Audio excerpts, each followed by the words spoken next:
Muy buenos días, muy buenas tardes y muy buenas noches. Sed bienvenidos a Puro Vicio, Cine y Literatura. Se acaba la década, se acaba el año 2020 y hemos decidido en el programa hacer un programa de las mejores películas de la década. Como sabéis, las listas son siempre aleatorias, subjetivas, están condenadas al fracaso y al final hablan más de los gustos personales que de la realidad objetiva. Precisamente por eso, hoy queríamos tener un programa plural con varias sensibilidades, distintas formas de aproximarse al cine para poder ofrecer al espectador el punto de vista más variado sobre las películas de la década. Y para ello, hoy me acompañan, yo soy Guillermo Mas, me acompañan Abraham S. Barri, Alejandro Gil Redondo y Hugo Guillén Sastro. ¿Cómo estáis? Muy bien, aquí. Me falta tiempo para apuntar más películas, pero bien. ¿Qué tal? ¿Cómo estáis? ¿Qué tal? ¿Todo bien aquí? Pues como va a ser un programa apretado, porque hay muchas películas de las que hablar y seguro que hay algunas que no están en nuestras listas que saldrán, le paso directamente la palabra a Abraham para que exponga su lista. Es una lista de 5 películas en cada caso y también hablaremos un poquito de cómo hemos visto la década, de cómo hemos visto el cine de la década y quizás intentaremos atisbar qué va a ofrecernos la siguiente década, qué podemos encontrar, qué cambios se pueden prever en el cine. Abraham, haz los honores, empieza con tu lista de 5 películas. Pues tengo 5 películas porque me han obligado, pero en principio tenía una lista de casi 50, así que me dejaré mis directores favoritos seguramente y diré pues estas 5 que creo que mucha gente no habrá visto, al menos 3 de ellas. Pero, pues nada, voy con la primera, que es Interestelar, la película que ha visto todo el mundo, de Christopher Nolan. Creo que es, a mi gusto personal, la mejor película de ciencia ficción que se ha hecho en los últimos años.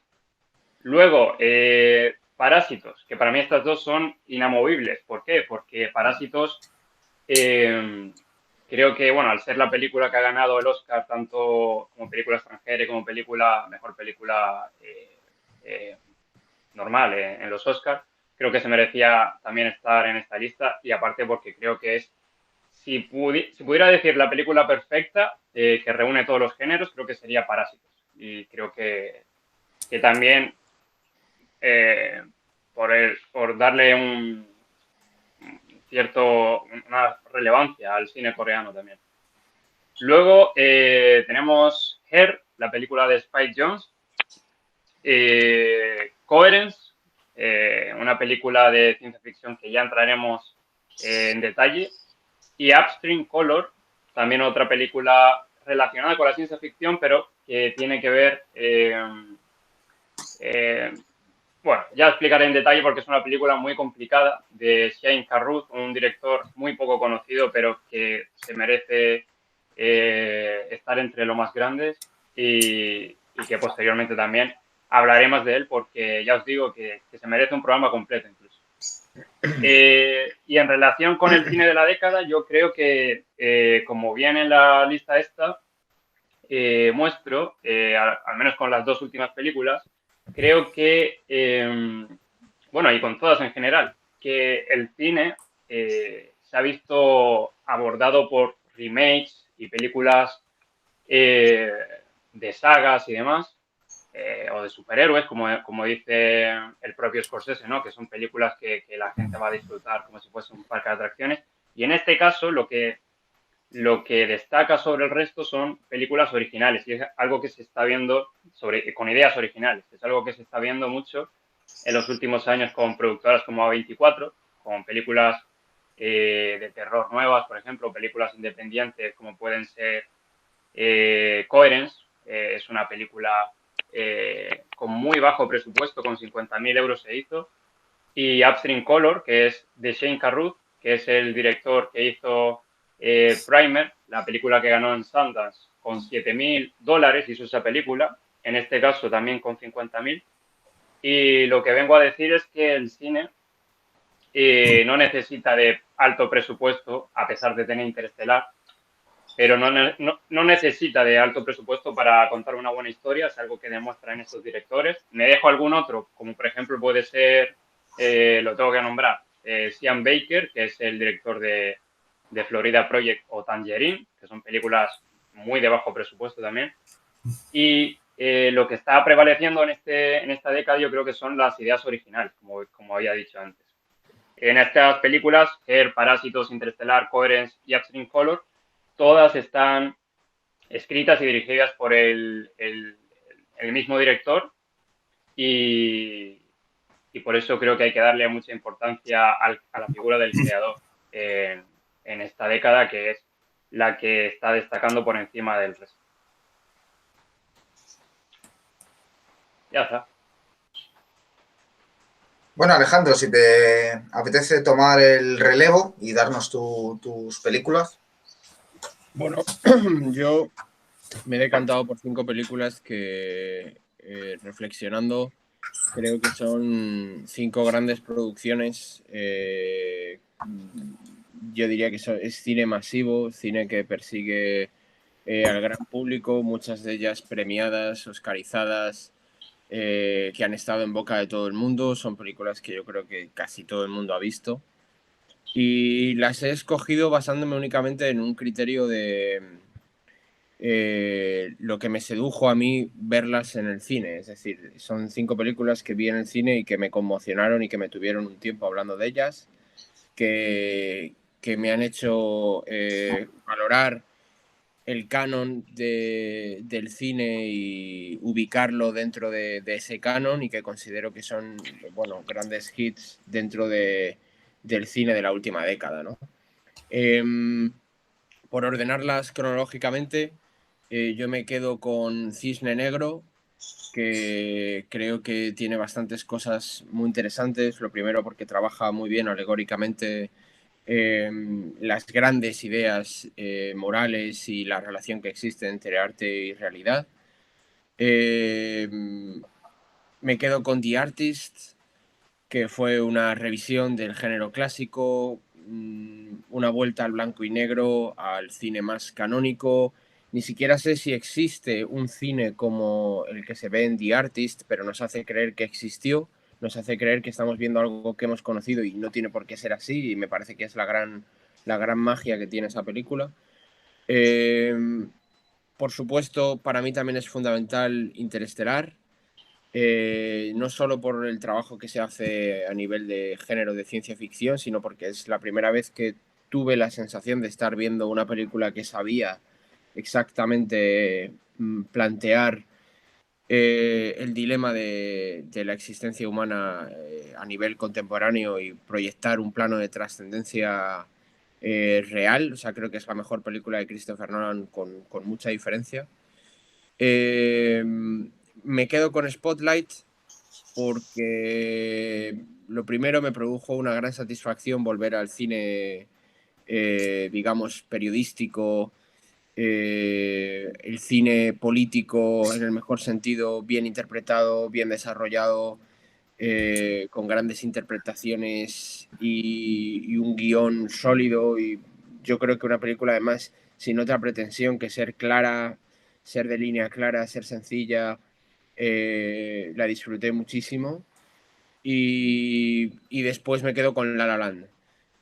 Yo creo que La La Land representa muy bien, bueno, muchas cosas, pero especialmente el amor, la era contemporánea, ¿no? Y como considero que es un gran tema que a todos nos preocupa y que realmente necesitaba de un planteamiento renovado y en relación con el contexto actual, donde, bueno, existen otras vías que dificultan el amor romántico, me parece que es una película extraordinaria y muy disfrutable en muchos sentidos, ¿no? Así que esos son mis 5 tiros. Bueno, a cada cual me gusta más de vuestras listas. Vamos a ver, Hugo, qué nos traes, que seguro que también es buena mercancía. Bueno, yo he escogido estas 5 películas un poco a antojo y a mí tampoco me ha costado tanto, no he escogido 50 ni nada. Simplemente cogí las 5 primeras películas que se me vinieron a la cabeza, ¿no? Fue como, pues bueno, son mis películas preferidas, yo creo. Me he guiado por intuición más que otra cosa. Y para enlazarlo un poco con la exposición de nuestro compañero Alejandro, yo quería hablar de Cold War, que me sorprendió el hecho de que cosechase tanto éxito en taquilla y que de hecho trata un tema un poco similar a lo que estaba comentando sobre La La Land. Todo este conflicto que estamos viviendo en los tiempos contemporáneos sobre el amor romántico y las dificultades que conlleva. ¿Por qué digo que me sorprendió tanto el gran éxito que tuvo en taquilla? Es porque quizás sea una película demasiado clásica para el espectador contemporáneo, ¿no? Es en blanco y negro, tiene una narrativa muy, muy clásica, tampoco pretende profundizar especialmente en problemas trascendentales del ser humano, pero que funciona y que nos deja muy claro lo que significa la película, una historia de amor. Luego he escogido también El Reino de Rodrigo Sorogoyen e Isabel Peña, que yo creo que puede ser la mejor película española del siglo XXI, o al menos en mi opinión lo es, ya no de la década, del siglo XXI. Y también es una película muy clásica que reformula el género del thriller en España y le da una adrenalina, un ritmo que, en mi opinión, este país escaseaba un poco. Otra gran película es La Juventud, de Paolo Sorrentino. Podría haber cogido La Gran Belleza, pero me apetecía hablar de esta hermana maldita que no tuvo tantísimo éxito como tuvo La Gran Belleza, aunque a mí personalmente me gusta más. Y nada, si no la habéis visto, vedla porque es indescriptible. Luego he escogido también Un Profeta de Jacques Audiard, que puede ser quizás una de mis 3 películas favoritas de toda la historia. Y por último, para darle un poco de paso al cine norteamericano, Prisoners de Denis Villeneuve, Eh, que es una película que quizás no sea la más famosa del autor, pero que a mi juicio personal es la más natural, la más pura. Ya está. Se ha cortado un segundo la conexión, creo que ha sido en mi ordenador. ¿Puedes, por favor, repetir lo de la segunda para que no quede fuera del programa? Es que es lo que justo se ha perdido un segundo la conexión. Lo de Sí, ha sido ahí. la segunda película, Sí, Cold War, El Reino. El Reino. Ahí se ha ido, o sea, justo cuando has dicho que era la mejor película del siglo XXI, se ha cortado un poquito. Vale. Bueno, la segunda película que he escogido para la lista ha sido El Reino, de Rodrigo Sorogoyen e Isabel Peña. Creo que, a mi juicio personal, puede ser la mejor película de España en los últimos 20 años. Y el interés por el cual la meto en esta lista es porque yo creo que reformula el género del thriller en España, agregándole unos componentes de adrenalina, de ritmo que todo thriller hecho en este país añoraba un poco, ¿no? La siguiente película en la lista es La Juventud de Pablo Sorrentino. No, bueno, Creo era que... eso. O sea, el resto se ha oído. Era solo que ese cachito se me ha cortado. Vale. Bueno, Gracias. pues no.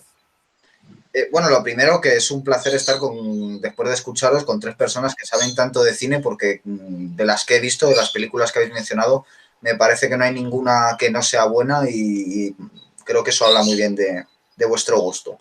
Yo he escogido 5 películas de género porque al final creo que lo que evoluciona, hemos vivido un tiempo de evolución de las formas cinematográficas, ¿no? Se ha experimentado mucho. Y era otra idea. Podía haber ido por ahí, por formas, hubiera hablado más de cine europeo, por ejemplo, Sorrentino, de Malick, de Anderson, de Belatar, de Winding Refn, o sea, un poco de cine de autor, pero creo que lo que interesa más en la historia del cine, o por lo menos a mí lo que me interesa más, es cómo evolucionan los temas. Y yo creo que para tratar temas y que evolucionen esos temas, que se actualicen, el mejor esquema para mí es el del género, porque propone dos niveles, uno que debe cumplir las expectativas del espectador y otro que es en el que se pueden actualizar los temas que son eternos en la historia de la narración, de cualquier narración. Y por eso he hecho mi clasificación por géneros y evidentemente como no hay 5 géneros sino bastantes más, lo que he dejado son los 5 que a mí más me gustan. El primero es el de Gangsters, el de mafiosos, con El Irlandés, que para mí es la mejor película de la década, del siglo y quizás de la historia, y desde luego de Scorsese. Para mí es una revisión de todo el género, de películas como El Padrino, como Eras una vez en América. Es una revisión de la propia carrera de Scorsese, de uno de los nuestros, de Casino, incluso de Malas Calles. Ya digo que revisa el género, en mi opinión, lo cierra y lo supera, es decir, seguirán haciéndose películas de gángsters y de mafiosos, las hay muy buenas, pero creo que no añadirán nada. Creo que trata los grandes temas de la historia de cualquier narración, creo que es una tragedia perfecta, creo que se plantea los grandes temas dentro de ese ámbito de tragedia y por último ya digo que para mí es la mejor película de la historia. En el segundo lugar, y las dos primeras son de Netflix, luego comentaré por qué he hecho esto, es Aniquilación, de Alex Garland, el director de Ex Machina, solo tiene estas dos películas como director, que es una película de ciencia ficción, pero que toca otros géneros. Esto lo he escogido en varias películas, que estén a caballo entre varios géneros. Tiene momentos de terror, creo que trata los temas esenciales de nuestro tiempo mejor que ninguna otra película de nuestra década y se anticipa a cómo pueden evolucionar, sobre todo el transhumanismo. Tiene una profundidad filosófica y una ambición que a mí la hacen estar al nivel de 2001. Creo que el género de la década ha sido el género de la ciencia ficción. Me ha costado mucho elegir entre esta, La Llegada o Interestelar. He escogido esta porque es la que me parece la más arriesgada y la que trata con más profundidad los temas de nuestro tiempo. En tercer lugar he puesto Comanchería, de David Mackenzie. No estoy diciendo los años. El Irlandés es del 19. Aniquilación del 18 y Comanchería del 16. De David Mackenzie es un western, es mi western, para mí el mejor de la década. Trata la crisis económica como no lo ha tratado otra película. Hace un retrato social como no lo ha hecho otra película de los desheredados que se quedan fuera de la globalización. Su tema en definitiva es el dinero. No le sobra una pizca de grasa, es decir, no hay un diálogo de más, no hay un plano de más, no hay una escena de más. Tiene toques irónicos. Y para mí tiene una gran pureza narrativa, que la pone en contacto con los clásicos, que también es un poco mi idea para el cine de la década, retomar un poquito a los clásicos. Luego he puesto Nightcrawler, de 2014, dirigida por Dan Gilroy, además es su ópera prima. Para mí es el mejor neo-noir, tiene ciertas similitudes con Drive, le da 100 vueltas al Joker, teniendo ciertas similitudes, y para mí es la mejor heredera de Taxi Driver. Es la mejor crítica que yo he visto en cine al neoliberalismo.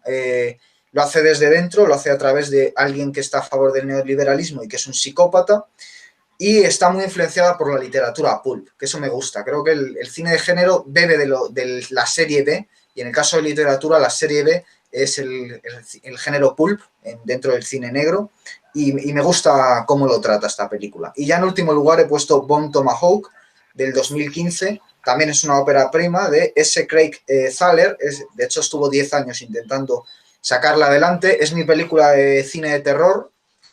Creo que el cine de terror sería, después de la ciencia ficción, el género que mejor se adapta. Son los dos géneros para mí que mejor pueden hablar de nuestro tiempo por razones obvias. En 2020 creo que ahí sabemos a qué me estoy refiriendo. Creo que es una película que hereda directamente de Hawks, de Carpenter y de Ford, que son tres de los grandes nombres de la historia del cine. Y también bebe de la serie B. Y luego además creo que es una joya desconocida e infravalorada que a mí me supuso un placer enorme de ver. Esas son mis 5 películas. Entonces, si os parece, hacemos una segunda vuelta en el mismo orden de intervención. Yo ya no digo más, pasáis cuando acabe uno, empieza otro.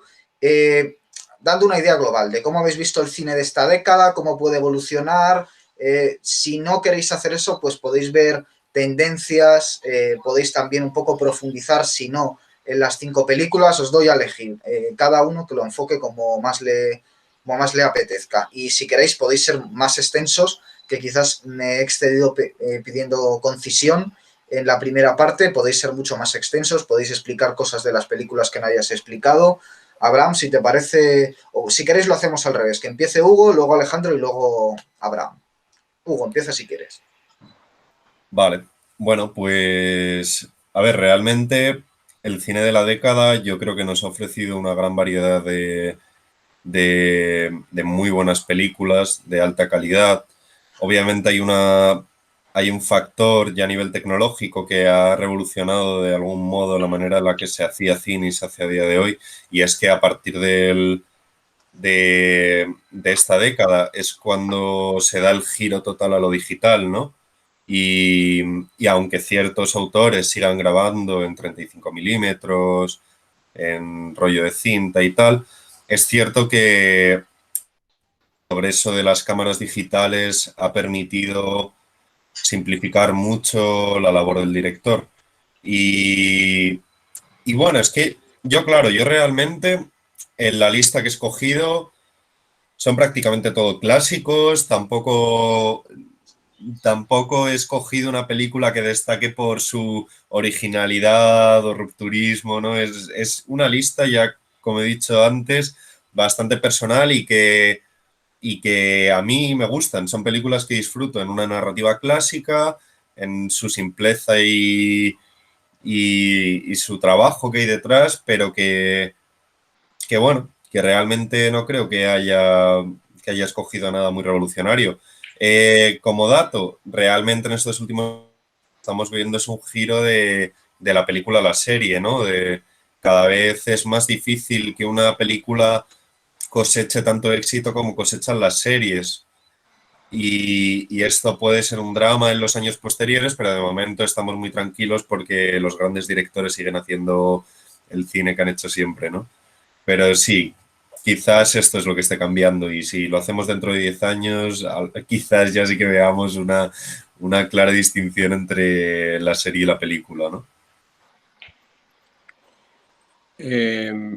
Bueno, me llama mucho la atención estas cosas que estamos comentando. Lo primero que las listas me encantan, están llenas de películas interesantísimas y conforme os escucho voy pensando en muchas cosas, ¿no? Que me van surgiendo en la cabeza, en muchísimas comparaciones que se pueden hacer entre muchas de las películas que habéis comentado y otras que han surgido anteriormente y cómo dialogan unas con otras, ¿no? Porque yo creo que hay muchísimas ideas sobre la mesa y muchísimo para hablar.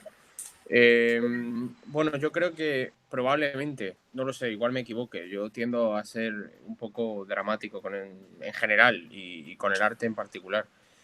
Creo que ha sido la última década, antes de que las grandes plataformas digitales de cine por streaming y demás le coman la tostada a las salas de cine, y más teniendo en cuenta el COVID y lo que nos va a cambiar la vida el COVID, que va a haber muchas salas de cine que van a cerrar y que no sé hasta qué punto vamos a ser capaces de transmitirle la herencia a consumidores jóvenes del ritual del cine de pagar una entrada por ir a una sala de cine a ver el trabajo que ha hecho todo un equipo de producción para verlo en una sala de cine, ¿no?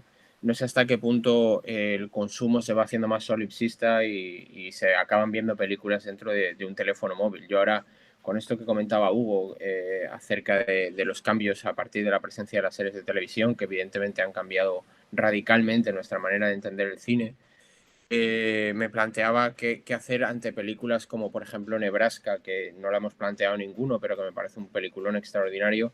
Qué hacer cuando la labor del director de fotografía queda reducida a verla en tu teléfono móvil, ¿no? O en una tablet. Es decir, una película que veo muy difícil que se pueda disfrutar por igual en la panorámica de una sala de cine, ¿no?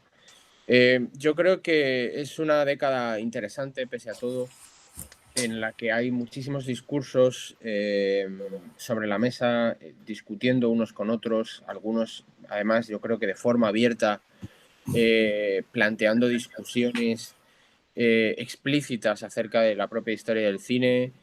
Eh, yo creo que nos encontramos con multitud de factores que determinan el valor de las piezas cinematográficas, como por ejemplo el caso de los premios, ¿no? Yo he detectado que hay muchísimas películas que se están haciendo ya con vocación de premio. Pienso en cosas como todos los trabajos tipo Birdman o The Revenant, ¿no? Donde ya se está prácticamente persiguiendo el afán técnico, ¿no? O 1917, donde hay que lograr el plano secuencia más largo, como pasaba en Birdman, ¿no? Con trucos de cámara, o cómo lograr que finalmente a Leonardo DiCaprio le den un Oscar, ¿no? O sea, que el cine se pone al servicio de otros intereses o de otros prodigios, creo que en parte por cierto aburrimiento o porque en todas las artes ocurre, porque la originalidad se agota, ¿no? A la par que ocurre esto, yo creo que hay cineastas que hacen un cine precisamente a partir de lo sencillo, a partir de una cierta nostalgia, no queriendo impresionar, sino hacer las cosas bien. Hugo citaba antes Cold War, yo creo que es un ejemplo de esto, un ejemplo de que las historias bien contadas y se cuentan de manera sencilla emocionan por completo y no necesitas más. Pienso especialmente dentro de esa película en el último plano, de qué manera tan elegantísima, alegórica se ha contado todo y no hace falta más, ¿no?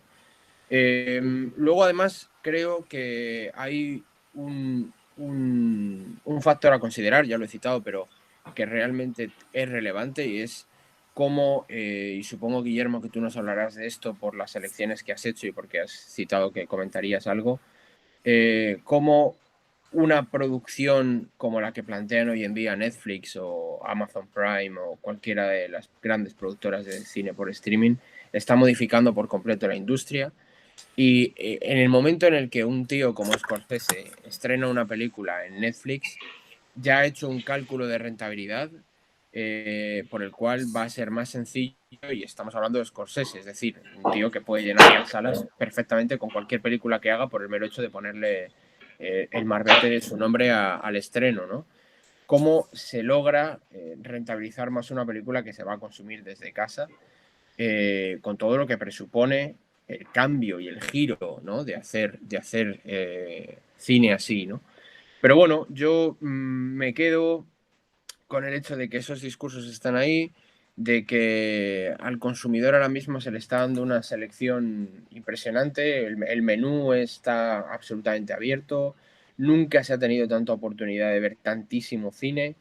Y a la par diría una cosa que no sé hasta qué punto cabe aquí, pero me preocupa sobremanera la dificultad que se tiene para consumir un cierto cine al cabo de los años. O sea, las películas se van de las salas de cine y salvo que sean grandes producciones que aguantan bien o que se pueden vender o que pueden estar al alcance de determinadas producciones, a mí me llama la atención la cantidad de veces que me encuentro con que no puedo encontrar determinadas películas que no son muy antiguas y no son tan fáciles de ver. No es tan sencillo encontrarlas porque el consumo devorador, imagino, de la lógica neoliberal capitalista nos arrastra. Pero bueno, en fin, da para hablar mucho.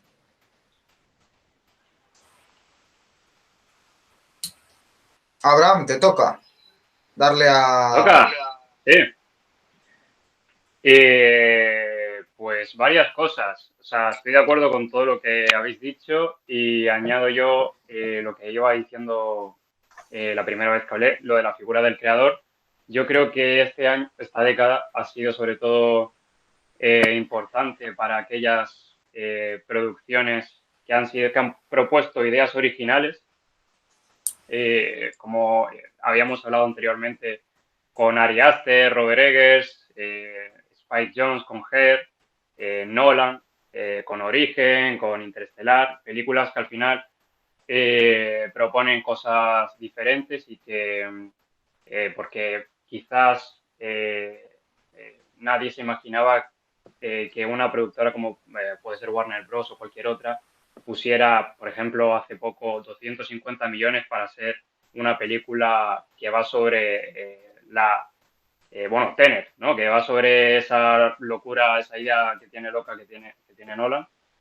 Luego, el cine de autor y de bajo presupuesto, que es un cine que está cada vez teniendo más relevancia, sobre todo con autores, como he dicho, como Shane Carruth, que para quien no le conozca, es un autor que hizo su primera película, su ópera prima, Primer, y la hizo con $7.000 y actuando él, siendo director, siendo guionista, siendo director de fotografía, siendo editor y siendo compositor de la banda sonora.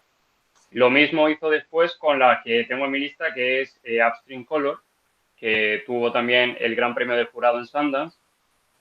Y de hecho es un autor que, a pesar de tener esas dos películas, a pesar de haber ganado todos esos premios y tener un reconocimiento en festivales internacionales, pues se va a retirar como director de cine. ¿Por qué? Porque ninguna productora le quiere dar dinero, nadie quiere arriesgar por sus ideas, a pesar de que tiene ya un bagaje muy importante, ¿no?, como cineasta.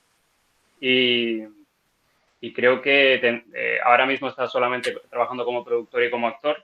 Y él mismo lo dice, que trabajar y vivir del cine es algo muy complicado y que, a pesar que él mismo se pensaba que le iban a llover las ofertas después de hacer esas dos películas, de ganar tantos premios, pero no fue el caso. Algo parecido pasó con Sean Baker, que es también otro de los directores conocidos por hacer mucho cine de autor de bajo presupuesto, como hizo Tangerine, que estuvo en Netflix hace poco con una cámara de un iPhone. Y bueno, y luego la importancia sobre todo del cine extranjero, como fue que por fin se lo dieron, ¿no?, a una película, el Oscar, a Parásitos, que es la primera que lo consigue. Luego, por nombrar algunas muy importantes que también muestran la importancia del cine extranjero, La doncella o Retrato de una mujer en llamas, que son películas que han triunfado este año a pesar de ser de otros países. Y luego, por terminar, la figura que también ha sido importante, la figura de la mujer como en el tema de la dirección, que ha cobrado mucha relevancia, como ha sido directoras como Greta Gerwig, que ha sido nominada al Oscar con Lady Bird, con su ópera prima también. Ahora, por decir algunas, Chloe Zhao, que recientemente ha hecho Nomadland, que va a ser nominada seguramente a los Oscars este año. O The Rider, una película basada en hechos reales, con un protagonista real que también es una muy buena película. Y Lulu Wang, que para quien no la conozca, tiene The Farewell, que está en Movistar, muy buena película, muy recomendada. Y todas ellas, como para cerrar también, la idea principal son guionistas y directoras de su propia película, al igual que los que iba hablando antes, como son Christopher Nolan, Shane Carruth, Bong Joon-ho, y bueno, la figura del creador, ¿no?, lo que iba hablando desde el principio, creo que ha cobrado una mucha importancia. Por ejemplo, con los famosos Robert Eggers, Ari Aster y demás, pues se ve que está teniendo mucha importancia en esta década y que la siga teniendo. Pues yo creo que vamos a encontrar variedad de opiniones. Ahora, ¿qué os parece? He ido apuntando algunos temas que yo creo que pueden generar polémica. Abraham, no sé si se te queda colgado el sonido. O sea, si se duplica. ¿Se duplica? Sí. Pero bueno, sigo hablando. Para mí el cine es el arte de hoy. Y digo arte, porque no es un espectáculo. Y me parece que el gran peligro que entraña la introducción de las series y de las plataformas es que, de ver tanto el cine en el sofá de nuestra casa, acabamos pensando que no es un arte y que no es un espectáculo. Es decir, es como si la gente, yo no tengo esa fortuna, la gente que tenga un cuadro de Fray Angélico colgado en el salón de su casa, supongo que habrá un día a lo mejor de 3000 en que no sea arte, sino que sea un elemento decorativo de tu casa. Y ese día me parece que será trágico, ¿no?, que solo sea un día. Y me ocurre igual con las películas. El día que te pongas una película que es una obra de arte y te la veas para pasar el rato, se estará cometiendo una tragedia, ¿no? Creo que hay que comentar sobre todo 3 elementos que ya habéis apuntado. Uno es que estamos en la época de las series. Otro es la importancia que están tomando las plataformas, que creo que se está haciendo mejor cine en plataformas que series. Porque yo creo que las series nunca van a ganar al cine. El cine, por su propio formato, es muchísimo más conciso y el arte necesita ser conciso, necesita ir al grano. Las series no, las series vienen del folletín decimonónico, que es otra cosa. Las novelas, el cine viene de las novelas, ¿no? También habría que hablar de la introducción de Asia en el mercado, tanto como productor como consumidor. Está cambiando mucho el cine, por ejemplo, la desaparición de escenas de sexo o gore, porque en Asia eso no siempre está bien visto y en Oriente Medio, y son grandes consumidores. Y creo que esa falta que comentaba antes Alejandro de ir al cine se encuadra dentro de un fenómeno global en Occidente, que es la desaparición de los ritos, ¿no? De los rituales. El cine es uno de los ritos del siglo XX y artísticos, como iban los griegos a la tragedia, en la época de Sófocles, y creo que ha desaparecido, efectivamente. Lo único que ha hecho el coronavirus, en mi opinión, es acelerar un proceso que ya estaba ahí. Yo diría que al cine le sobra estética y le falta ética, o por lo menos yo lo he hecho en falta. Creo que habría que volver a una idea de narrador, es decir, estos directores que hacían 2 películas por año de guiones que eran por encargo, que las productoras iban rifándose a los directores, uno la empezaba, otro la acababa, y que los directores se olvidaran de esa idea de autor, que para mí es uno de los grandes males de nuestro tiempo, y se crearan más la idea de que son narradores, por ejemplo, como Sidney Lumet. Creo que eso está bien, las series es quien lo está manteniendo, esa idea de industria de los años 50. En mi caso concreto, mi lista creo que es políticamente incorrecta y lo es aposta. No hay paridad, no hay diversidad de etnias, no hay cine europeo, no hay cine independiente, pero con grandes actores. Para mí el cine es un invento norteamericano y no se puede separar de la idea de estudio ni de productor. Recordemos que el productor en el fondo es quien está detrás de las películas, a pesar de los directores y demás. Luego, he hecho en falta que haya en el ámbito de los espectadores autoconscientes, que no solo se den al espectáculo, críticos que profundicen en los temas, y creo que en España, por ejemplo, no hay crítica de cine, y realizadores sin pretensiones, en el sentido de que no quieran inventar la Pepsi-Cola todos los días, sino que se limiten a contarme una historia y a contármela bien. Y creo que en estos 3 casos, en estos 3 tipos, le sobra nostalgia. Creo que al cine le sobra nostalgia y le falta visión de futuro y de presente. Por ir terminando, apunto varios males de nuestro tiempo que para mí pueden acabar con la calidad artística del cine. Uno sería el concepto de autor, que ya he dicho.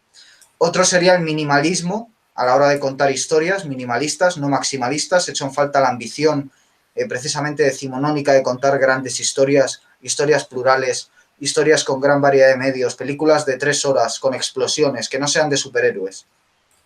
Creo que le sobra psicologismo, creo que le sobra victimismo, y perdón por tanto ismo, creo que le sobra sensiblería, creo que le sobra esteticismo, y creo que le falta muchísima imaginación al espectador, con esa obsesión que tiene por las historias reales. Igual que antes decía que quiero menos estética para el cine y más ética, quiero más temas y menos técnica. Y ahí vuelvo a lo que estaba hablando al principio del cine de género, porque creo que es el que mejor habla de nuestro tiempo. Ya digo que el cine es el arte de nuestro tiempo. Creo que es el que mejor puede actualizar los temas. Y ya por último, no quería dejar de mencionar el blockbuster, que yo haría tres tipologías, y si queréis ahora lo comentamos. Creo que por un lado estarían las sagas, creo que por otro lado estaría Nolan, y creo que por otro lado estaría sencillamente el colosal, que es el cine que puede venir de películas directamente el cine mudo, luego que son los peplums, a lo mejor de los 50, y luego que finalmente pues sería gente como Cameron, Spielberg o el propio Nolan. Y creo que hay que huir de los 3 casos. Creo que el blockbuster está bien que sea espectacular, pero no debe perderse en las pantallas verdes.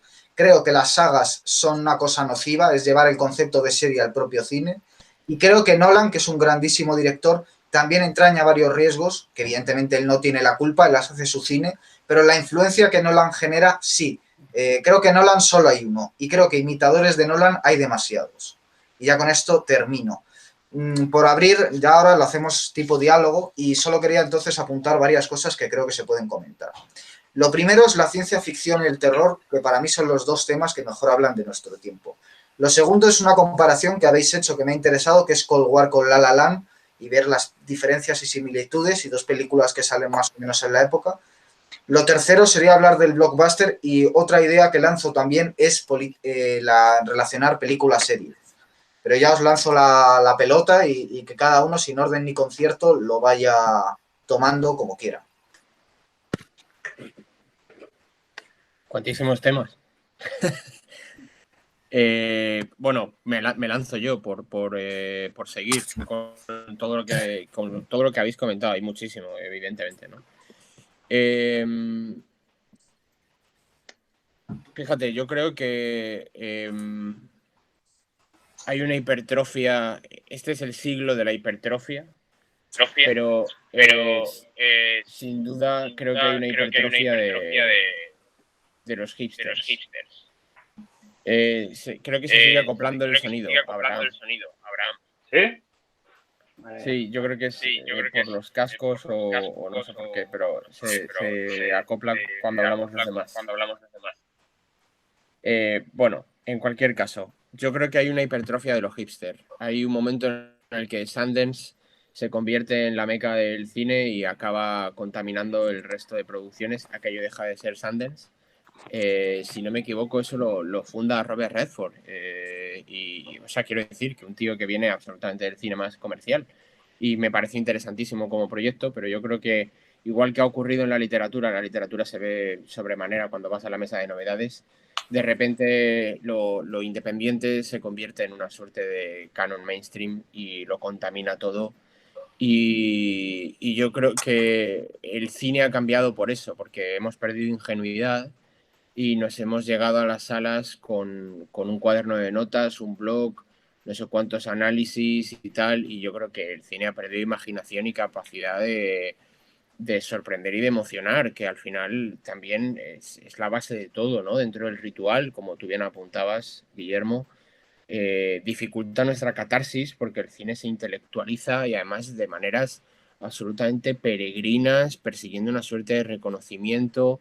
Y yo sí que me alineo contigo en la idea de que sobran egos, es decir, sobra esta idea del creador que tiene que trascender de una manera absoluta y total, ¿no? Entonces, cuando lo que se pide al final es que cuentes una historia bien contada y que sepas hacerlo, ¿no? Yo creo que eso nos ha cambiado por completo la cartelera, ¿no? Y fíjate, yo uno de los temas donde lo he detectado, y quizás por eso me llame tanto la atención que hayamos coincidido en este caso en la comparativa que tú planteabas de Cold War con La La Land, en que el cine tradicionalmente contaba grandes historias de amor. Era uno de los temas, como lo ha sido para la literatura y como lo sigue siendo para el ser humano todos los días de nuestra vida, por mucho que no quede bien decirlo. El amor es una de nuestras grandes preocupaciones. Y el cine educaba sentimentalmente en torno al amor y planteaba los diferentes conflictos que tiene el amor. Las grandes películas, muchas de las grandes películas reconocidas canónicamente por crítica, por público, han tratado el tema del amor y son las que han generado riadas de gente yendo a verla, ¿no? Y tanto Cold War como La La Land, que se prestan fácilmente a ser consideradas arrumbamientos del amor romántico, yo creo que son odas precisamente al amor que plantean la dificultad de que eso nos sigue importando muchísimo, de que eso sigue siendo lo que queremos, lo que más ansiamos, y sin embargo se nos complica. Es decir, son tributos a las grandes historias que hemos consumido sobre el tema del amor y que no nos han permitido desarrollarlo en nuestra vida ordinaria, ¿no? Planteados desde dos géneros completamente distintos, ¿no? Por un lado, Cold War, que se presta al cine más clásico y absolutamente, digamos, formal, con una estética medidísima. Y yo creo que además hay ya también un precedente que es Ida, que me parece todavía incluso mejor película que Cold War, pero vamos, que mantiene esa línea fina, ¿no? De plantear estos temas. Y en el otro lado el musical, que era el gran género para contar estas historias, ¿no? Love Story, etc. Y sin embargo, pues te están cantando deliciosamente al oído que esto se termina o que esto no puede ser, ¿no? Yo creo que falta muchísima imaginación. Es decir, falta libertad, sobra esa consciencia o hiperconsciencia. Se está pensando muchísimo en el público, se está pensando en ser muy inteligente y se está pensando poco en ser sensible, en tener sensibilidad. Sí, sí, además yo ahí metería el tema del algoritmo. No sé qué os parece eso de que el algoritmo sirve para recomendarte productos, sirve para recomendarte canciones y sirve para que los productores hagan películas. Esto es un hecho. Sí, va para venderte. Bueno, mira, yo creo que puedo enlazar bien lo último que ha dicho Alejandro con lo que estaba comentando Abraham.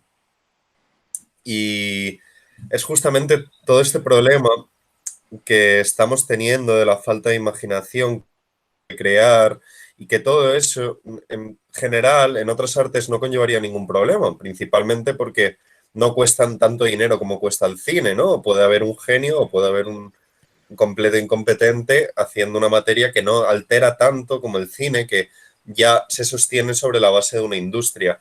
Pero claro, ¿cuál es también la ventaja de lo que se viene en adelante para agregarle un poquito de componente de quizás de esperanza, que es lo que os falta a vosotros dos? Y, y es el hecho de que yo creo que cada vez la tecnología que tenemos a mano, como Florida Project o ciertas películas, son capaces de realizarse con tan poco dinero y con la cámara que tienes en tu propia casa, que podemos llegar a ver como, aunque el grosso de las producciones de Netflix sean una completa basura, mucha gente va a poder crear contenido a partir de unos medios que son que están muy a mano, que podemos alcanzar y emplear y con un ordenador editar toda una película, que era una cosa que hace 20 años era impensable de algún modo, ¿no?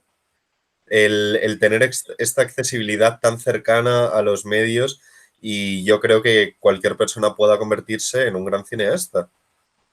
La democratización del cine. Sí, lo que pasa es que yo no sé si la democratización nos lleva a algo más excelente. Yo creo que normalmente no. Y en esto quizás sí coincido con el neoliberalismo, pero esto creo que es así. Y luego yo creo que aquí hay una distinción clara, y quizás esto sea pasarme de rosca, pero es que Alejandro y yo, que digamos que estamos defendiendo una posición, yo creo que la defendemos porque nuestra aproximación al cine es más como espectadores, y creo que Abraham y Hugo estáis defendiendo otra posición porque además de espectadores, vosotros tenéis vocación creativa dentro del cine. Entonces es normal que para vosotros el que hace una película con un iPhone sea un héroe. Pero para mí, claro, pero para mí, ¿por qué? Porque es muy jodido hacer una película, yo lo entiendo, y sobre todo en España, y sobre todo si quieres hacer algo interesante. Pero para mí, Doctor Civago no se puede hacer con un iPhone. Y Doctor Civago no te la puedes ver en la pantalla del móvil, es ridículo. Entonces, y cambiar de combinación no merece la pena por ver Doctor Civago en el móvil. Obviamente, Guillermo, pero no nos confundamos. Toda mi lista se conforma por películas que de media rondarán entre los 5 o 10 millones de euros de producción, ¿eh? Yo no estoy hablando ya ni desde una perspectiva de creador en la que me gustaría únicamente enfocarlo desde una democratización absoluta y que todo el mundo pueda llegar a tener su película. Y es que entran muchos factores en el cine, tanto como un actor, y un actor hay que pagarle, ¿no? Y hay que pagarle bien, y tampoco quiero reducirlo a esto, a que cada persona cree películas en su casa con $5.000 y no reciba ninguna remuneración a cambio, que ponga un vídeo en YouTube y le den 500 euritos, ¿no? Esto me parece también un asesinato del propio creador, porque en el fondo es lógico que esta persona que le dedica un esfuerzo intelectual y un tiempo a crear un producto artístico reciba algo de dinero a cambio, ¿no? Y pueda vivir de ello, sobre todo en una gran producción.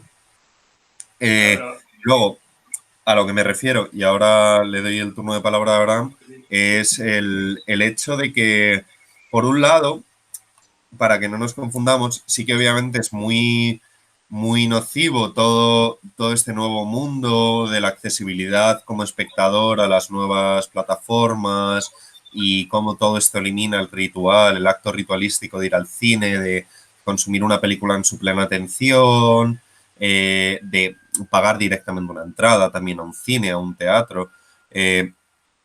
Es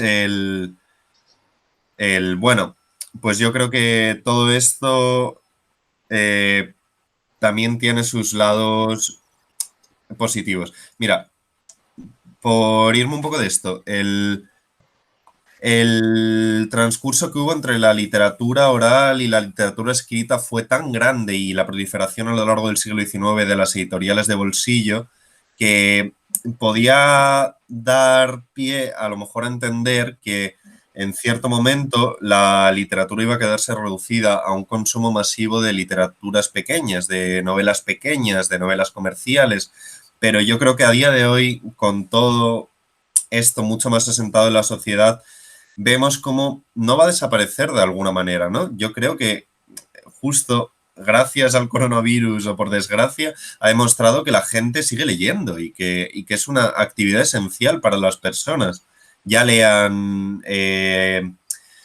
una novelita comercial, un bestseller o se pongan a leer algo más canónico, por así decirlo, pero no creo que vaya a desaparecer el cine, no tengo una opinión tan fatalista al respecto, creo que va a cambiar mucho y es una pena para nosotros que estamos acostumbrados a consumir el cine de una forma más clásica, pero habrá que ver. Y Abraham tendrá algo que comentar. Sí, no, yo comentar lo que decía Guillermo, porque al final, ¿por qué hace, o sea, tú dices de que el cine tiene que ser ambicioso y demás, pero al final la historia, o sea, ¿el cine qué es? El cine es una historia y si cuentas la historia a pesar de que sea con 5.000 o incluso 1.000 euros, mientras sea una buena historia, es una buena película, por ponerte un caso, el caso de Coherence, que la han visto Hugo y Guillermo, o sea, es una buena historia y de hecho es mucho mejor que películas que cuestan 10 millones o 300 millones de ciencia ficción. No sé si, o sea, la habéis visto, ¿no? Era. No, yo no la he visto. Yo sí. Sí. Pues eso, o sea, básicamente si cuentas una buena historia, como puede ser el caso, películas con móviles, se han grabado montones, se han grabado, Steven Soderbergh grabó una, pero esa no es buena, por eso no la nombro. Pero en el caso de Tangerine, que es una película que hizo Sean Baker, que es un director que al final se le dio el reconocimiento gracias a esa película, pues puede hacer sus películas como puede ser The Florida Project. O sea que la importancia no es los medios, sino la historia que cuentas. O sea, al final es lo que dice Scorsese mismo. Scorsese dice, en una de sus entrevistas, le pedían un consejo a los nuevos cineastas y dice, ahora, en el tiempo de hoy, tienes todos los medios para hacer tu propia película. O sea, coge tu móvil, coge tu cámara y haz tu propia película. Y independientemente de que te vean,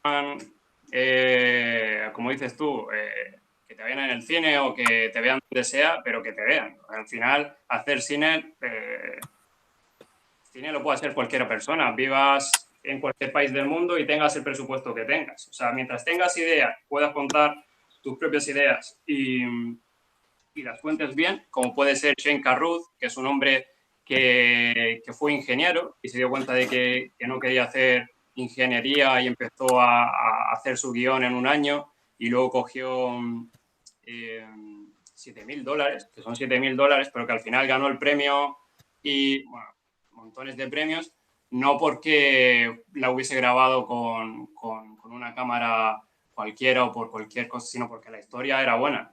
Y al igual que su siguiente película, que fue grabada con una, para los entendidos de cámaras, es una GH2, una Panasonic, que es una cámara para principiantes.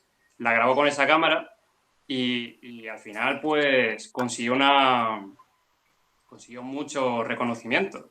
Y el problema no está en eso, sino el problema está en que quizás ahora mismo no se le está dando importancia, o sea, financiación a los proyectos de personas que tienen ideas y que saben contarlas, porque ahora la gran mayoría de personas se le dan películas para hacer remakes o para hacer secuelas, como puede ser Chloe Chloe Zhao, la chica esta de Nomadland, su próxima película es una película de Marvel. O Patty Jenkins, la de Wonder Woman, que empezó haciendo películas más o menos distintas al resto y ahora está haciendo Wonder Woman. Incluso le están limitando ¿cómo se dice? Su poder creativo, ¿no? Al final, es eso de lo que estamos hablando, que hacer cine es hacer cine, no tienes que ser interestelar para hacer cine. O sea, que hacer cine es una historia, mientras sepas contarla, pues vas bien. Pero contarla bien. Yo tengo varios apuntes. Yo primero creo que no hay que confundir el cine independiente con la serie B. Y yo reivindico más la serie B que el cine independiente. Luego, creo que el cine hay que entenderlo como lucha por el imaginario colectivo. Ese es el gran poder que tiene el cine y hoy en día es más poderoso que nunca. Tenemos tres grandes empresas privadas, HBO, Netflix y Amazon, haciendo películas en plataformas con un poder que nunca ha tenido un totalitarismo para malear el imaginario colectivo. El cine es peligroso, lo ha sido desde los inicios, por eso siempre se le ha denostado, lo ha sido durante su transcurso y lo es hoy. Y por eso conviene tenerlo siempre bajo control, que es como lo quieren tener siempre los poderosos. La industria siempre puede colaborar con el poder, pero al mismo tiempo yo creo que es fundamental. A pesar de todas las historias que hay de grandes películas que no se han hecho, yo creo que un gran guión acaba saliendo adelante y un gran proyecto acaba haciéndose con todas las dificultades. Se ha hecho. Ciertamente yo creo que ya hay menos valentía por parte de los productores de lo que la había antes, pero también creo que hay menos ambición por parte de los directores. Y si yo no digo esta boca es mía, no puedo luego quejarme de que no me estén dando de comer. Yo creo que el cine es un acto social. Bueno, tiene dos. El cine como espectador se vive de dos formas, o se ha vivido de dos formas en el siglo XX, que es como acto social y como acto personal. Como acto social es ir al cine y lo ves como persona y lo ves como colectividad. Y te ríes tú solo, a lo mejor cuando no se ríe nadie, pero también te ríes cuando se ríen los demás y lloras cuando lloran los demás. En cuanto a lo que decía Hugo, ¿sabes cuál es el libro más leído del siglo XX y más vendido? El libro rojo de Mao Zedong. Yo creo que la pena va a ser los niños que vengan después y que no vayan a disfrutar del cine como hemos disfrutado nosotros. Esto va también mucho por edades, pero evidentemente en este grupo de 4 personas los hay de más edad que han disfrutado más del cine en salas, los hay que tenemos menos edad y que ya estábamos más con un pie en las plataformas, pero es que los que nazcan después directamente van a tener los pies los dos metidos en las plataformas y como mucho irán 10 veces al cine en su vida y será para ver precisamente blockbusters, ¿no? O sea, habrá desaparecido el rito para ellos. En cuanto a las historias pequeñas, desde un punto de vista ideológico, por supuesto que conviene hacer historias pequeñas, porque así consigues que la gente no tenga perspectiva de grupo. Si tú consigues que la gente esté pensando en sus problemas psicológicos personales, serán carne de psicólogo y evidentemente la película que consumirán serán sobre víctimas que son víctimas de sus circunstancias psicológicas y de sus traumas y serán historias pequeñas centradas en un individuo con la cámara aquí, ¿no? En la cara. Y un ejemplo de todo esto que estoy diciendo es el Joker, yo creo. Pero es que vivimos en un mundo global, en un mundo ancho y evidentemente hoy más que nunca, necesitamos historias grandes. Y ya por último, creo que hay que educar al espectador. O sea, el espectador evidentemente consume lo que consume porque no se le ha educado. Y se le educa de dos formas. La primera, haciendo buen cine. Y la segunda, haciendo buena crítica. Yo creo que a día de hoy se hace buen cine, pero muchas veces, como decía antes Alejandro, se pierde. Y yo creo que la buena crítica no existe. Y en España, menos. Serían mis dos peticiones. Sí, yo estoy bastante de acuerdo con lo de la falta de crítica. Bueno, eso es un grandísimo problema que tenemos. La falta de crítica en sentido estricto, Crinane filtrado, ¿no? No tenemos crítica, en parte porque no le concedemos esa autoridad a nadie, porque no nos gusta. Somos todos ya universitarios, ¿eh? Ya no estamos en la España capaz de arrodillarse ante el clero, ante el rey, ante el alcalde, ante el maestro de escuela. Ya no le damos la autoridad prácticamente a nadie porque nos creemos soberanos de nosotros mismos y entonces, en parte, por eso yo hablaba de las hipertrofias. La hipertrofia del yo nos impide concederle la autoridad crítica a nadie, ¿no? Entonces, de entrada, todos somos críticos de nosotros mismos. La proliferación de blogs que son eco, en la que se repiten los mismos datos técnicos sobre series de televisión, cines, hay muchísimo de todo eso. youtubers hablando de películas, nosotros aquí grabando este programa, pero yo sí que echo de menos la figura del crítico con poder. Podría ser un cínico, podría ser una persona interesada, pero indiscutiblemente tenía un papel de guía y de referente. Basta pensar en la cantidad de programas que había antes de televisión, donde se hablaba de cine, el comentadísimo programa de Garci y sus acólitos rodeados de humo hablando de películas clásicas, pero es que todo eso se ha ido perdiendo. Ahora no lo sé, quizás en la televisión privada lo desconozco por completo, pero yo tengo el recuerdo de ver eso en la televisión pública y ser muy feliz y haberme educado precisamente en eso, en que había un cierto prestigio detrás de eso y yo me lo creía. A lo mejor es eso, que he sido muy ingenuo, pero creo que el hecho de que generaciones y generaciones estemos pasando por la universidad y hayamos perdido la ingenuidad nos hace desconfiar del poder de la crítica. Yo creo que tú planteas, Guillermo, una cosa que es muy interesante, que es la lucha por el imaginario. Eso es indiscutible. Podemos estar más o menos de acuerdo. Lo que tengo clarísimo es que esas productoras que has citado tú, HBO, Amazon, Netflix, lo tienen clarísimo y tienen claro que hay que generar consumidores y los consumidores tienen que ser rentables. Y ahora mismo el fanservice, por emplear el término habitual que se maneja, es uno de los criterios que están a la orden del día dentro de esta lógica de algoritmos que hablábamos antes. A mí hay cuestiones que me preocupan, que no hemos citado todavía. Una ha aparecido ya tenuemente, que es la idea de las recreaciones digitales que ha planteado sobre todo Star Wars, la idea de que se pueda revivir actores y plantarlos delante del cine. La tecnología, en eso estoy convencido de que va a seguir avanzando y quién sabe si no veremos pronto películas protagonizadas por Humphrey Bogart o Audrey Hepburn o Marilyn Monroe, o vaya usted a saber.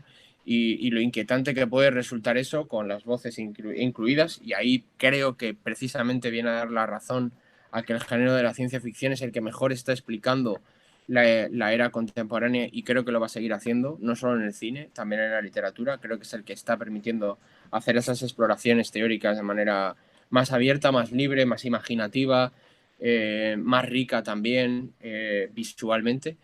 Y luego hay otro tema que no hemos hablado todavía, que es el de las subvenciones. Al menos en España es un tema interesantísimo. El cine español en buena medida vive de la subvención, y la subvención es un tema interesante para pensar, que insisto que a lo mejor esté de todos los límites de este programa, pero yo lo dejo ahí porque creo que es un caso clarísimo, al menos en España, un mal endémico de cómo el cine viene ya protagonizado por una idea o por una petición de principio absolutamente hipócrita y demencial, ¿no? Y por no hablar un poco en esta línea de las cuotas, ¿no? Las cuotas cinematográficas que ahora se exigen a los premios de los Oscars y demás, ¿no? Yo lo que digo es que, siguiendo un poco toda esta línea, pero yo echo mucho de menos la idea de obra total, de que cada vez sea más difícil encontrarse un solenoide en las estanterías, de la misma manera que hubo un Quijote, una Ilíada o una Biblia, ¿no? Grandes relatos unitivos que permiten asomarse a la gran tragedia humana. Pero bueno, que son muchos temas. O sea, yo creo que quizás solo nos dé para apuntarlos, pero están ahí, están confluyendo, y lo que es evidente es que yo creo que no se está buscando hacer buen cine. Lo que se está buscando es generar dinámicas de consumo muy fuertes y a un nivel internacional. O sea, pero lo tengo clarísimo.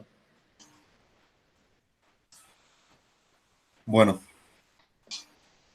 ¿puedo hablar yo? Totalmente.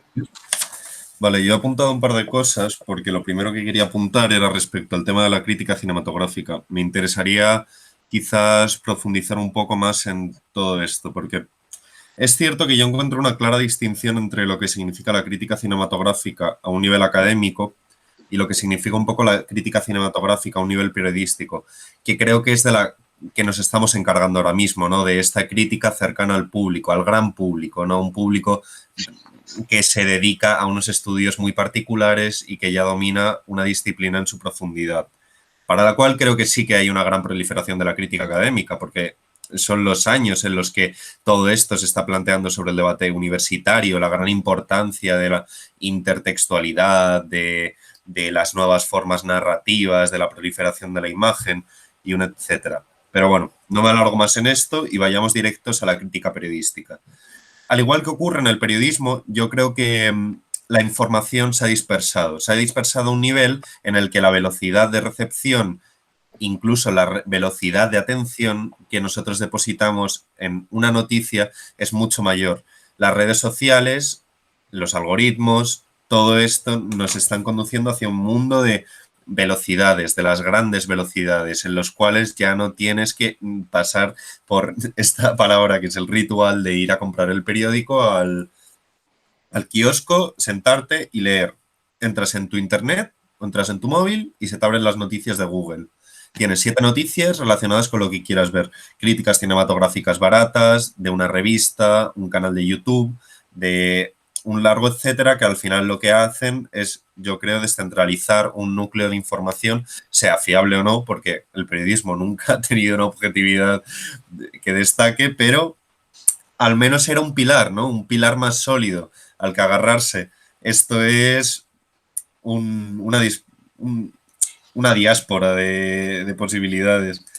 En relación a lo que hablabas del nuevo imaginario ligado a este cine, pues yo creo que de la misma manera que el periodismo está cambiando a gran velocidad, el nuevo imaginario se dispersa y hay una gran variedad de opiniones y de maneras de recibir la crítica. De la misma manera que hay más espectador masa para productos como Netflix y grandes producciones de estas plataformas, yo creo que cada vez también hay más consumidores de un cine de calidad, de un cine de autor, por así decirlo, de los clásicos. Y esto es innegable, cómo se dispersa el espectador. Si queréis agregar algo más, os planteo mi segunda cuestión al respecto. Plantéala, yo creo que mejor que la plantees. Vale. Lo que quería comentarte un poco era lo que estabas comentando antes, lo que estabas afirmando antes de que las historias pequeñas infantilizan o emparanoian, sería la palabra que emplearía yo, al espectador frente a las grandes historias que pretenden agregar como este aura de totalización, ¿no? de comprensión absoluta, de catarsis en el espectador.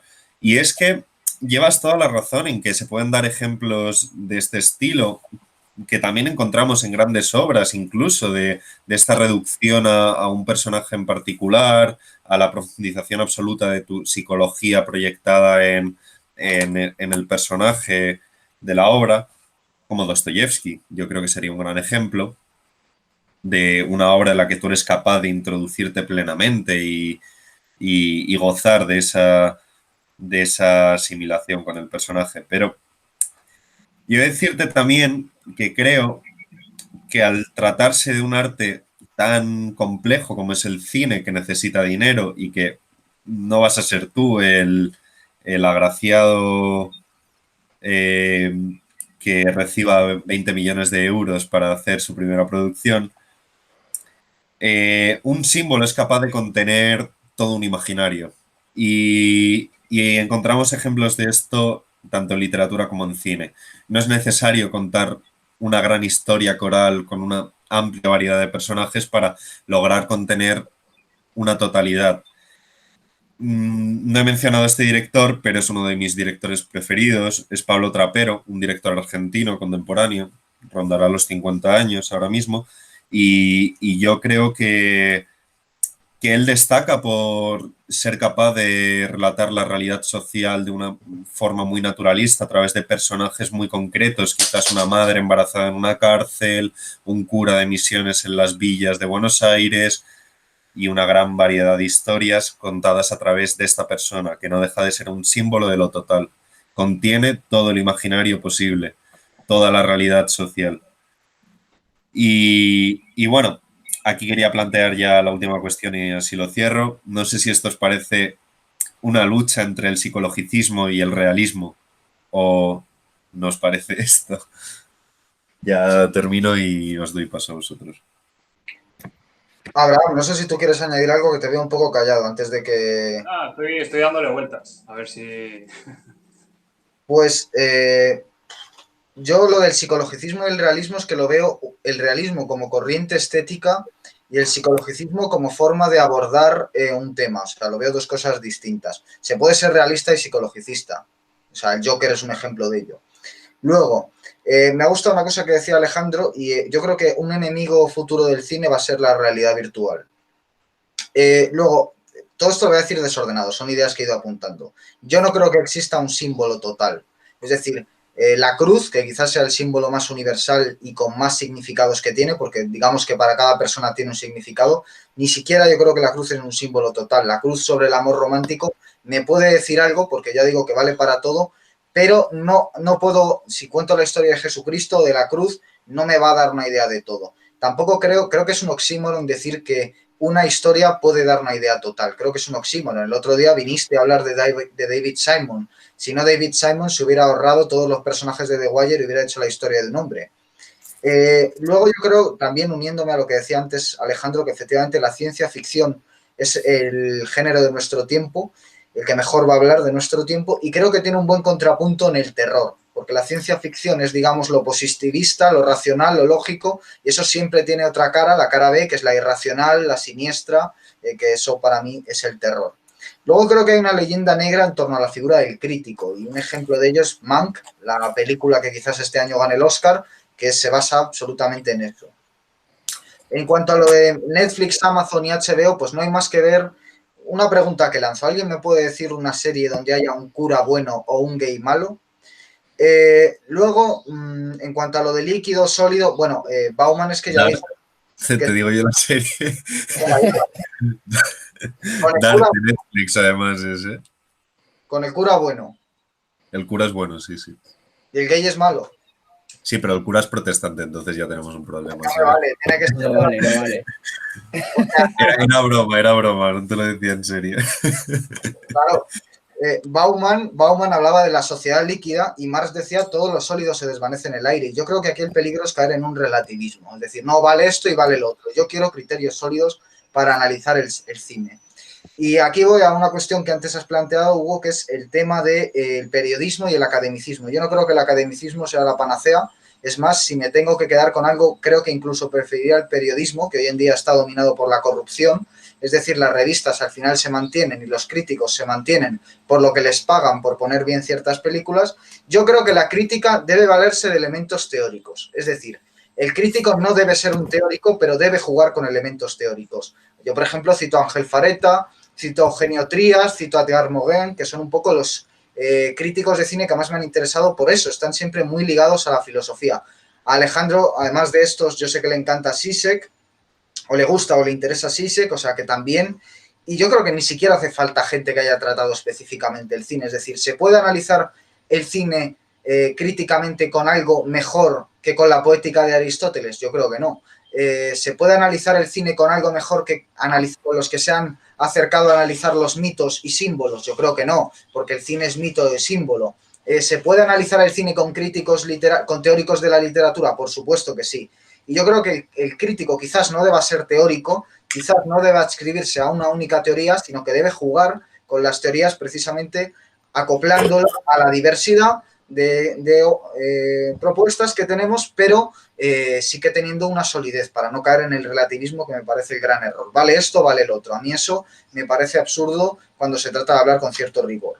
Y ya por último, la proyección, yo creo que es un proceso inevitable. O sea, yo no estoy diciendo que el espectador no se proyecte. Lo que digo es que el espectador debe ser autoconsciente de que se va a proyectar. Y tú vas al cine y disfrutas y dejas que te manipulen, entre comillas, pero que cuando se enciendan las luces, eso en el salón de casa o donde sea, lo ideal que sea en una sala de cine, que cuando se enciendan las luces sepas que te han manipulado y tengas el control sobre esa manipulación. Porque el peligro de que la gente no lo sepa es que efectivamente le esté manipulando sin que lo sepa. Y no hay nada más peligroso a la hora de manipular a las personas que manipular sus emociones. Y para eso no hay nada tan potente en la historia de la humanidad como el cine, y nunca el cine ha tenido tanta proyección como lo tiene hoy. Luego yo creo que, parafraseando a Pasolini, estamos todos en peligro. Bueno, yo no sé ya qué más podemos hablar, ¿no? Pero estoy de acuerdo en que la suspensión de la incredulidad, que es lo que reclama Aristóteles desde el principio de su poética, y por eso alude al criterio de verosimilitud como pieza fundamental de las obras de ficción, y no la verdad, sino la verosimilitud, se hace fundamental, ¿no? Yo lo que pasa es que no tengo claro exactamente qué es lo que le acabamos pidiendo al cine. Supongo que muchas cosas y en distintos momentos de nuestra vida, distintas cosas. Yo ahora repasaba un poco al compás de todo lo que estamos comentando y voy anotando, que son muchas ideas interesantes. Revisaba las películas que hemos escogido, ¿no?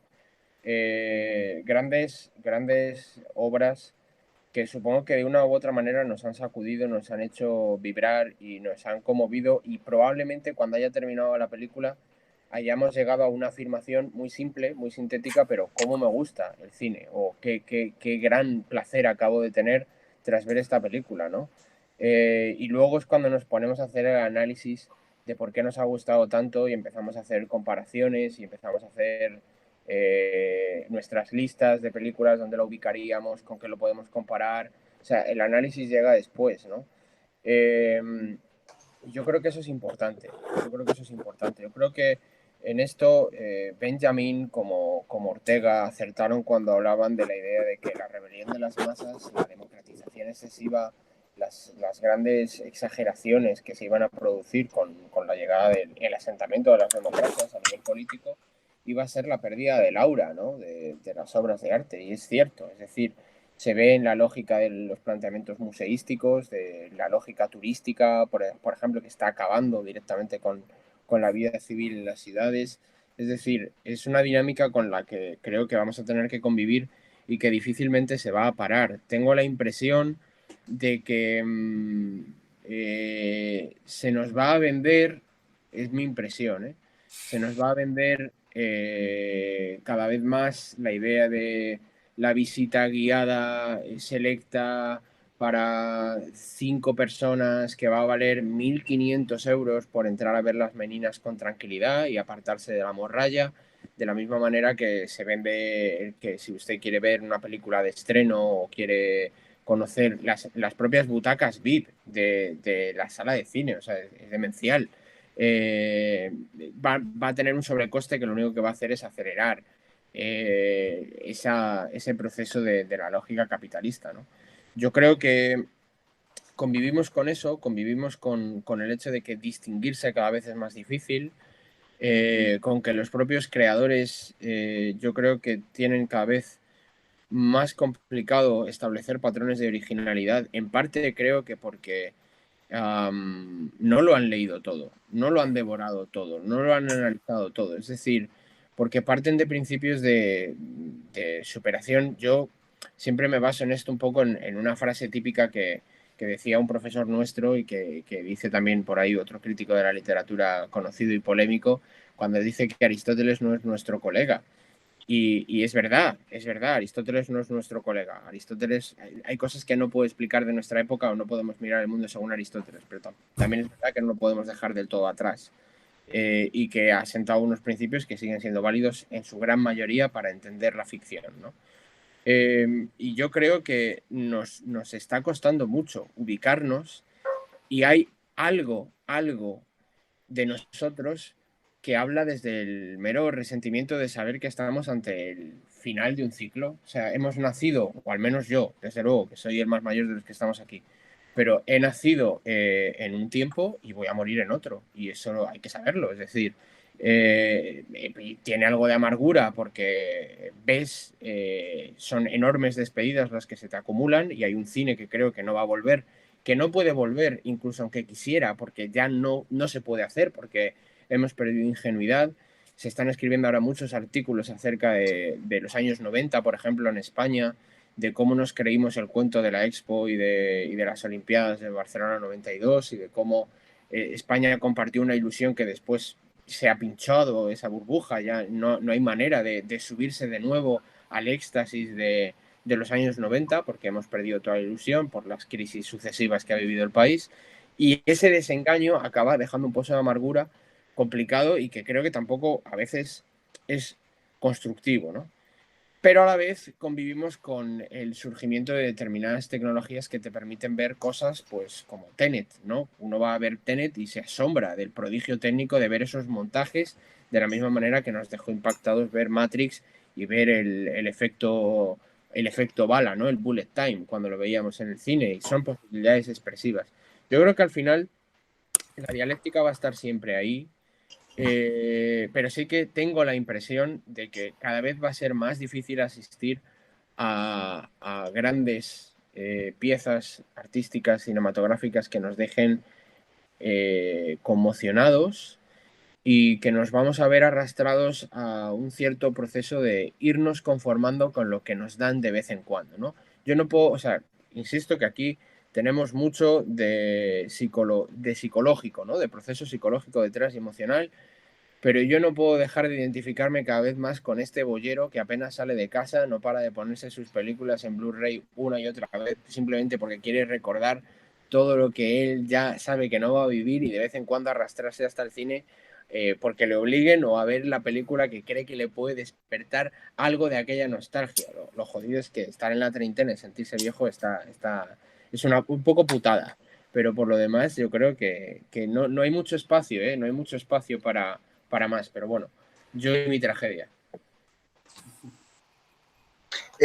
Sí que os quería lanzar una pregunta final. Ahora que veo que el tema de Kai nos estamos poniendo nostálgicos inevitablemente, que yo creo que tenía que acabar pasando, ¿no? Por esa idea de cerrar una década.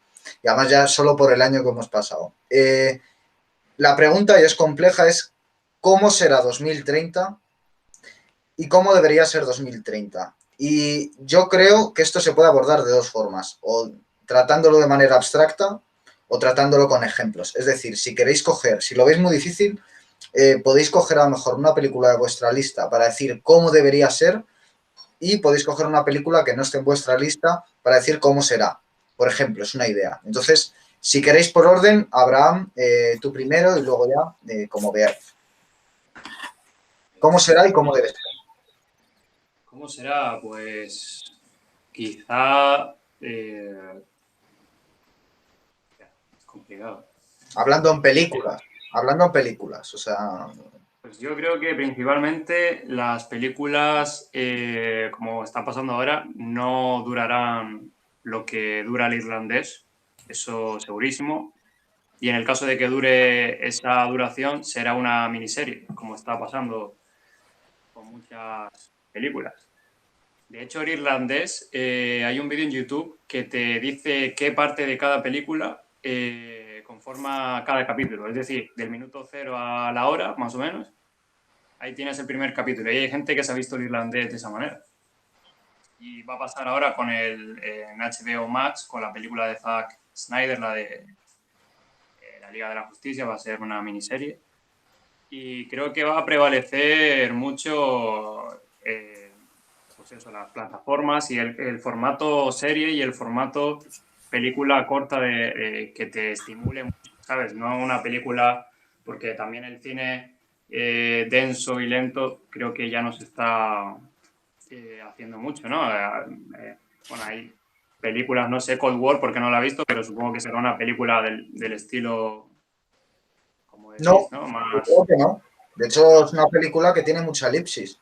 Yo, de hecho, creo que es la película de la década que mejor uso da de la elipsis. Corta cuando tiene que cortar. Sí, Y es muy cortita, dura una hora. no la he visto. Pero lo que iba diciendo, que películas como Magnolia a día de hoy o en el 2030 dudo mucho que se hagan. Y bueno, son 10 años, pues yo creo que tampoco va a cambiar demasiado. No creo que la realidad virtual sobrepase al cine. Tampoco creo que las series sean, aunque lo están haciendo ahora, pero no creo que el cine se acabe de por sí. O sea, no creo que eso nunca sustituya al cine. Y más que nada porque creo que los propios cineastas, como están pasando ahora con Nolan o Villeneuve, que al final son los que generan el dinero, pues se van a poner en contra de eso, ¿no? Como está pasando con HBO Max, que sin el permiso de los directores está pasando todas las películas al catálogo sin estrenarse. Entonces yo creo que al final, sobre todo que va a prevalecer la figura de la persona, del creador, como dije antes, o así, Villeneuve y Nolan y esta gente que va a tener el poder, por así decirlo, de evitar esa catástrofe que sería que el cine desapareciese y que todo fuese a través de plataformas.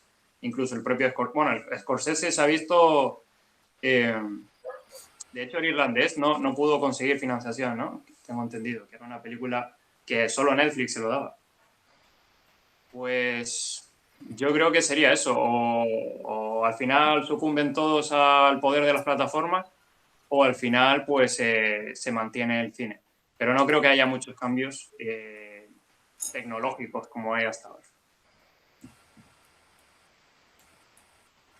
Cualquiera de los dos. Sí, si quieres voy yo. Bueno, yo ciertamente estoy un poco con Abraham. Yo creo que no va a haber tanto cambio tecnológico de aquí a 10 años. Notaremos ciertas diferencias, quizás la proliferación de la miniserie como gran película, pero desde luego que yo creo que el giro se va a dar más en un sentido temático, en un sentido temático puramente. Películas como El Irlandés yo creo que relatan una América muy, muy vieja, ¿no? Una América que ya no tiene un gran número de espectadores, aunque haya cosechado gran triunfo por una plataforma como Netflix. La mafia italoamericana es una cosa que está abocada al fracaso y a la desaparición total, ¿no?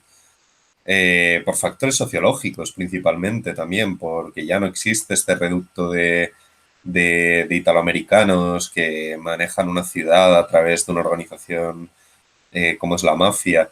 De hecho, Los Soprano me parece la última gran obra de la mafia italoamericana, en el sentido en el que la llega hasta ironizar, ¿no? Y satiriza todo lo que es ese mundo. Pero yo creo que sí, que el cambio, el giro va a ser mucho más temático, vamos a ocuparnos de conflictos como la recepción, las nuevas plataformas, el algoritmo es una gran parte, la ideología que hay de fondo, todo este conflicto que hemos abierto y que no podríamos cerrar ni aunque estuviésemos 2 horas más, que es el tema de la psicologización del cine, ¿no? De el tema de la proyección del espectador sobre la película, bueno, esto de la verdad, la totalidad o la reducción a una situación particular que nos impide tomar una visión de conjunto. Yo creo que esos van a ser los debates más interesantes que podamos abrir de aquí a 10 años, más allá de que desaparezca. Quizás de aquí a 2049, por darle un poco de bola a Denis Villeneuve, sí que veamos un nuevo paradigma completamente diferente con androides y espectadores diversos que no sean ni humanos, pero yo creo que de aquí a 10 años nos quedamos un poco en esto. Bueno, yo creo que lo que va a haber es una intensificación del mismo proceso o de lo que ya se está mostrando, pues se intensificará más esa realidad o se hará más patente en todos los sentidos. Yo creo que habrá un montón de cosas, ¿no? Lo primero que creo que las salas de cine pues se irán perdiendo, evidentemente, igual que el periódico en papel, por la misma lógica, sin más. Creo que resistirán algunas grandes salas y se proyectarán grandes películas, habrá que buscar combinaciones paralelas de la misma manera que las palomitas han ido dando paso a toda suerte de menús, pues yo creo que las salas de cine seguirán manteniendo eso, pero serán pocas y las salas menores están de alguna manera condenadas a desaparecer o a transformarse en otra cosa, no sé muy bien en qué. Creo que las temáticas, evidentemente, pues se potenciarán las que ya tenemos, se hablará muchísimo de minorías, se premiará todo eso, se seguirá generando un discurso buenista que irá promoviendo cada vez más un cine muy ideologizado y muy bien pensado, con grandes dosis de cinismo e ironía, porque me imagino que las grandes productoras que hemos estado comentando hoy serán las primeras en producir películas que critiquen la propia lógica capitalista, como ya ocurre. O sea, es la primera, el primer producto contracultural o crítico de todo esto lo hará Amazon, criticando a la propia Amazon, no me cabe ninguna duda, eso va a ser así. Creo que seguirá abusándose del revisionismo, seguirán existiendo los remakes de los remakes de los remakes y se seguirá abusando de la nostalgia. Habrá nichos para nostálgicos. Nosotros seremos todavía más nostálgicos y entonces se nos harán determinados westerns o thrillers o películas de cine negro para que durante 2 horas volvamos a escuchar la vieja melodía, nos emocionemos de cómo era el mundo, salgamos cabreados y tal, pero al menos paguemos nuestra cuota. No creo que haya resquicio libre para los algoritmos, es decir, todo el mundo es consumidor en potencia y de la misma manera que hay un orgullo gay o hay un orgullo friki, es decir, tiene que haber unas dinámicas de consumo para todo tipo de sectores e identidades fuertes. Y creo que al final va a ser un cine muy manufacturado, es decir, un cine muy bien pensado, muy bien ejecutado, dominado por los publicistas. Y bueno, veremos qué ocurre, al menos es por aportar un pozo de esperanza, veremos qué ocurre cuando el gran peso cinematográfico a lo mejor lo lleve una productora china.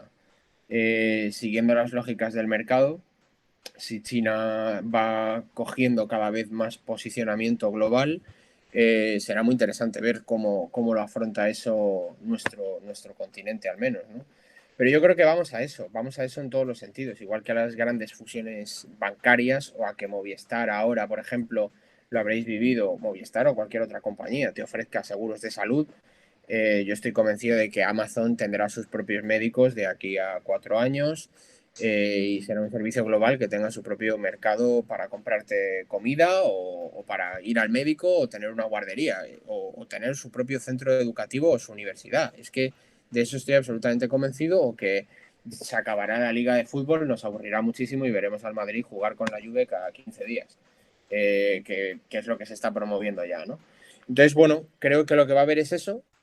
Y entre medias, vaya usted a saber, porque en cualquier momento muta el COVID. O sea que vaya usted a saber. Yo creo que el punto esperanzador al mismo tiempo puede ser desesperanzador, porque es ni más ni menos que el 2030 va a ser lo que quiera el espectador, porque es el que elige. El espectador elige lo que ve y con sus elecciones elige qué va a ser el futuro. Yo creo que el buen cine quizás se acaba convertido en un privilegio de las clases altas. Es decir, el que se haya formado viendo buen cine, el que haya tenido ese privilegio, tendrá buen paladar, y el que no, porque no haya tenido ese privilegio, normalmente asociado a la economía, no lo tendrá. Es decir, ¿quién tiene hoy tiempo para ver buenas películas? ¿Quién tiene hoy acceso para ver buenas películas? ¿Quién? O sea, el problema de la democratización es que en el fondo potencia la aristocracia. Es decir, ¿quiénes promueven más hoy en día la idea democrática? Los aristócratas. ¿Por qué? Porque saben que ganan de antemano. Saben que, muy bien, el pueblo que sea demócrata, es decir, que todos tengan el mismo voto, pero que nadie sepa nada. Y nosotros, que ya estamos en las clases altas, económicamente, los mejores trabajos, a nivel cultural, seremos tranquilamente los que nos llevaremos lo bueno. Creo que una cosa muy interesante que hizo Alejandro es el paso de una especie de panorama occidental a un oriental, tanto a nivel económico, que ya estamos en eso, como cultural, que llegará. Creo que hay un peligro, que es que se disuelva el cine como un azucarillo en el agua de las series. Creo que ese es un peligro tremendo. Es decir, que sin darnos cuenta un día ya no haya cine, solo series. Con eso que comentaba justamente Abraham. Y bueno, al irlandés no lo voy a defender porque creo que se defiende solo.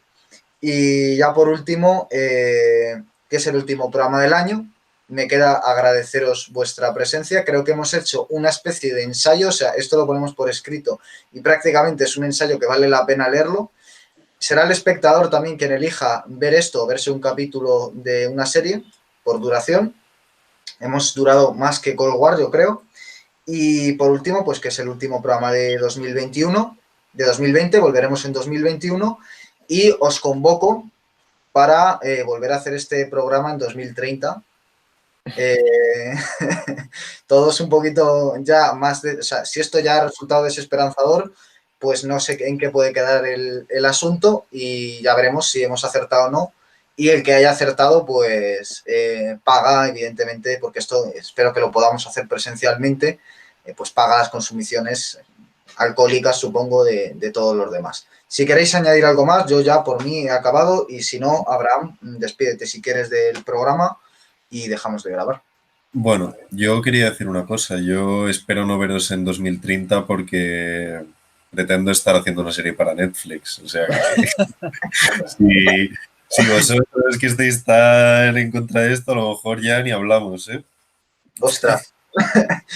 No, yo Es creo... censura, además, compro medios y ya no os permito ni publicar en periódicos ni nada. A mí Yo me creo va que el rollo de este aristócrata demócrata, tío. Me mola, me mola. Yo creo que tú serás buen realizador, entonces nos llevaremos bien porque seguro que nos gustará la serie. Entonces, aunque solo sea por eso, merecerá Bueno, la... no sabes el poder del dinero, ¿eh? Yo hago cualquier chorito por vivir bien. Los Vengadores 53, ¿no? Sí, sí, hago la serie más diversa que has visto en tu vida. Bueno, pues no sé si queréis añadir alguna cosa más y si no, Abraham, pues Sí, recomienda. yo, por añadir una última cosa, ojo también a Latinoamérica, que estoy convencido de que de ahí, igual que está ocurriendo con la literatura o ha ocurrido con la literatura en numerosas ocasiones, seguirán saliendo probablemente productos interesantes. Y luego, una última cosa también, que le demos una valoración también a una parte del cine español que yo creo que intenta ponerse al nivel. El caso de Sorogoyen, por ejemplo, que comentaba Hugo, es un ejemplo claro también ahora con las series, cuando ha rodado Antidisturbios, ¿no? Pero porque le está preocupando la realidad más inmediata, más cotidiana, más contemporánea y lo hace de manera compleja. No quiere plantear tanto un relato de buenos y malos, ¿no? Ni lo simplifica, sino que al final lo que quiere es mostrar un poco o revelar quiénes somos a partir de esa identidad y creo que merece que le prestemos también especial atención, porque al fin y al cabo es no porque sea lo nuestro, sino porque nos interpela de manera directa en nuestra vida diaria. Sí, sí, completamente de acuerdo. De hecho, era un poco el argumento que estaba intentando emplear frente a, a lo del psicologicismo. Es cierto que Sorogoyen lleva a cabo unas estructuras narrativas muy sencillas de un personaje y abre este espacio a la proyección del espectador con el personaje, pero su cine es un cine, excepto por Madre, quizás, que es una película un poco más intimista, o bueno, se dedica a la naturaleza de la relación de la madre y el hijo, pero yo creo que su cine sí que tiene una ambición muy totalizadora, dar una visión de conjunto a través de un personaje en particular, de una historia de un político corrupto, de un grupo de 6 policías. Él te abre este mundo a observar las cosas tal y como son, de observar que son tan humanos como lo somos nosotros y a la vez invitarnos a comprender esta realidad mayor que conlleva un problema social como es la corrupción, como es el abuso policial o cómo funcionan meramente las estructuras de poder Sí, sí. del poder judicial, el poder ejecutivo, etcétera. Así que sí, creo que es una aportación muy interesante esto que has comentado. Y más Sorogoyens necesitamos aquí, la verdad. Sí. Dale, Abraham. Sí, para aquellos que hayan llegado al final del vídeo, que esperemos que sean muchos, nada, ha sido todo de hoy. Esperemos que paséis unas felices fiestas, un feliz año nuevo y que veáis las películas de la lista, especialmente la mía. Y nada, ved mucho cine.